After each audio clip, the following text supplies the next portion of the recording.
दोस्तों, क्या मरने के बाद आत्मा फिर से अपने घर लौटती है? यह सवाल जितना सरल लगता है, उतना ही रहस्यमय और गहराई से भरा हुआ है। गरुड़ पुराण एक ऐसा दिव्य ग्रंथ है जो मृत्यु के बाद आत्मा की अनदेखी यात्रा का रहस्य खोलता है। इस ग्रंथ के अनुसार आत्मा मरने के बाद कहाँ जाती है, वह अपने प्रियजनों को देखती है या नहीं, यह सब कुछ आत्मा के संस्कार, इच्छाओं और मृत्यु के समय की स्थिति पर निर्भर करता है। इस कथा में आप जानेंगे मृत्यु के क्षण में आत्मा के साथ क्या रहस्यमय घटनाएं घटती हैं, शरीर मृत्यु को कैसे स्वीकार करता है और कौन से सूक्ष्म संकेत दिखाई देते हैं, आत्मा शरीर से निकलती कब है और कैसे उसे पता ही नहीं चलता कि वह अब देह से अलग हो चुकी है। परिवार का विलाप, शोक और बिछड़ने की पीड़ा आत्मा के मन पर कैसा असर डालती है, यह सब जानना सिर्फ ज्ञान नहीं, आत्मचेतना है। लेकिन आगे बढ़ने से पहले इस दिव्य यात्रा का सम्मान करते हुए वीडियो को एक लाइक, कमेंट करें और जय श्री कृष्णा लिखें। क्योंकि तो प्यारे साथियों, चलिए आज कदम रखते हैं एक ऐसी अदृश्य यात्रा की ओर जिसका आरंभ होता है अंत से, मृत्यु से। आपको जानकर आश्चर्य होगा कि हिंदू धर्म में कुल 18 महापुराण हैं और इन सब में एक है गरुड़ पुराण, जो न केवल मृत्यु के बाद की गढ़ रहस्य को खोलता है, बल्कि आत्मा की अनकही पीड़ा और दिव्यता का चित्र भी खींचता है। इस ग्रंथ में 19,000 श्लोकों के माध्यम से भगवान विष्णु ने गरुड़ को वह ज्ञान प्रदान किया जो मृत्यु के समय और उसके बाद आत्मा के अनुभवों को उजागर करता है। इस कारण इसे महापुराण की उपाधि मिली है। प्राचीन मान्यता के अनुसार गरुड़ पुराण का श्रवण न केवल मात्रात आत्मा को मोक्ष प्रदान करता है, बल्कि उसके परिजनों को भी आध्यात्मिक शांति और बोध की अनुभूति कराता है। इस पुराण में बताया गया है कि मृत्यु से पूर्व व्यक्ति को किन सूक्ष्म संकेतों का आभास होने लगता है और जब मृत्यु होती है, आत्मा शरीर से धीरे धीरे वियोग की प्रक्रिया से गुजरती है। लेकिन यह वियोग किसी दरवाजे के बंद होने जैसा नहीं होता, यह एक क्रमबद्ध और गहन अनुभूति होती है। दोस्तों, मृत्यु कोई अंत नहीं, एक नई यात्रा की शुरुआत है। पर यह यात्रा सीधी नहीं होती, यह राह गुजरती है मोह, पीड़ा, भ्रम और कर्मों के दर्पण से। गरुड़ पुराण के अनुसार जब जीवन अंतिम पड़ाव पर आता है तो आत्मा शरीर से अलग होने के संकेत देने लगती है। क्यों व्यक्ति को कभी पूर्वजों के दर्शन होते हैं, कभी ऐसा लगता है कि कोई दिव्य शक्ति उसे पुकार रही है। शरीर धीरे धीरे ठंडा होने लगता है। यह ठंडक पैरों से शुरू होकर मस्तक तक पहुंचती है। सांसों की गति असामान्य हो जाती है, कभी तेज, कभी मंद। कभी कभी मृत्यु से पहले व्यक्ति के चेहरे पर एक अलौकिक तेज दिखाई देता है, जैसे भीतर से कोई दिव्यता झलक रही हो। आइए जानते हैं आत्मा कैसे छोड़ती है शरीर को। जब जीवन की लौ बुझती है तो ऊर्जा शांत हो जाती है, पर आत्मा वहीं ठहरती है। असमंजस में वह निकलने का रास्ता तलाशती है, कभी मस्तिष्क से, कभी हृदय से। जिसके कर्म शुभ होते हैं वह सहजता से मुक्त हो जाते हैं, पर पापियों के लिए यह क्षण अवर्णनीय वेदना बन जाते हैं।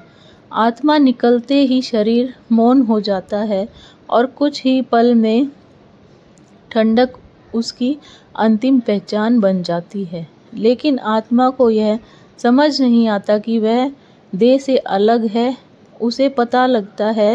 उसे लगता है मैं जिंदा हूँ, बस कोई मुझे देख क्यों नहीं रहा। वह अपने प्रियजनों को देखती है, बोलती है, लेकिन उसकी आवाज़ सन्नाटे में गुम हो जाती है। वह खुद को सपने में समझती है, क्योंकि जो उसे दिख रहा होता है वह असली जैसा नहीं, फिर भी पूरी तरह असली होता है। अब जानिए परिवार का शोक आत्मा को कैसे छूता है। जब घर में रोने की चीखें गूंजती हैं तो आत्मा उन्हें चुप कराना चाहती है। मैं यहीं हूँ, वह कहना चाहती है, लेकिन बस हवा में थरथराती रहती है। कुछ आत्माएं बेचैन हो जाती हैं, गुस्से या पीड़ा में वे हवाओं को हिला देती हैं, दरवाजे खड़खड़ाने लगते हैं और वह कभी-कभी सपनों में उतर आती हैं। अब जानते हैं यमदूत कब और कैसे आते हैं। आत्मा कुछ समय बाद एक नई हलचल महसूस करती है। अचानक कोई दृष्टि से परे शक्तियाँ पास आती हैं। अगर आत्मा पुण्यवान है तो उज्ज्वल देवदूत आते हैं जो उसे सम्मान से स्वर्ग की ओर ले जाते हैं। लेकिन यदि कर्म अंधकार में हैं तो आते हैं भयानक यमदूत जो आत्मा को पकड़ते हैं और चीखों के बीच नरक की दिशा में ले जाते हैं। पर यह यात्रा वहीं खत्म नहीं होती।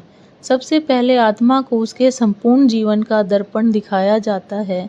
हर पुण्य कर्म उसके भीतर संतोष की लौ जलाता है, हर पाप कर्म उसे डरा देता है। यमदूत धीरे से कहते हैं, अब तुम्हारा समय इस श्लोक में समाप्त हुआ। तो मित्रों, जानते हैं वह रहस्य जो आत्मा मृत्यु के बाद 13 दिनों तक अनुभव करती है। गरुड़ पुराण कहता है, आत्मा मृत्यु के बाद भी 13 दिन तक हमारे बीच होती है, मगर वह स्थिति सामान्य नहीं होती। वह यात्रा होती है। पहले 3 दिन भ्रम, मोह और अज्ञान का समय। आत्मा अपनी मृत्यु को स्वीकार नहीं करती।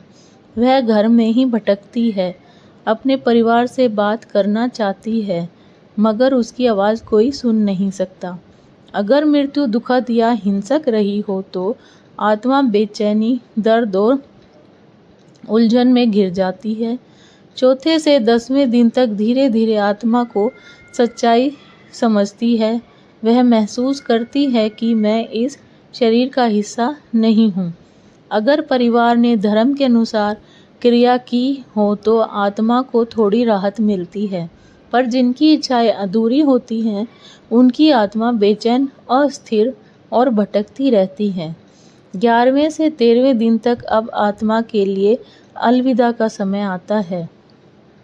पिंडदान और श्राद्ध उसके अगले लोक का द्वार खोलते हैं। जिसने जीवन में धर्म और पुण्य कमाया उसे देवदूत स्वर्ग ले जाते हैं, और जिसने पापों का बोझ उठाया वह यमदूतों संग नरक की ओर चला जाता है। अब जानते हैं आत्मा कैसे देती है संकेत। जब कोई आत्मा मोह में अटक जाती है तो वह कुछ रहस्यमय इशारे छोड़ती है।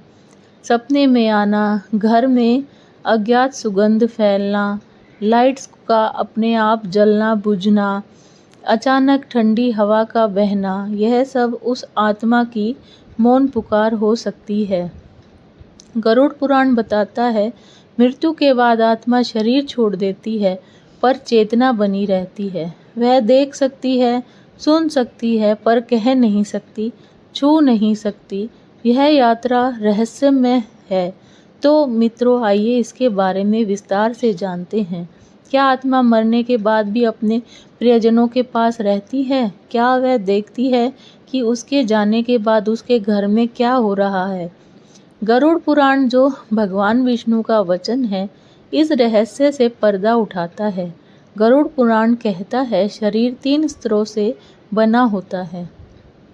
स्थूल शरीर जो मृत्यु के बाद नष्ट हो जाता है, सूक्ष्म शरीर जिसमें मन, बुद्धि और अहंकार होते हैं, कारण शरीर जो आत्मा की मूल चेतना है। मृत्यु के समय आत्मा स्थूल शरीर को त्याग देती है, पर सूक्ष्म शरीर के साथ जीवित अनुभव करती रहती है। इसलिए आत्मा देख सकती है, सुन सकती है, लेकिन बोल नहीं सकती, क्योंकि उसके पास अब एक शारीरिक यंत्र नहीं है जिनसे ध्वनि निकलती थी। लेकिन जब भावना गहरी होती है तो आत्मा बिना बोले भी अपनी बात कह जाती है।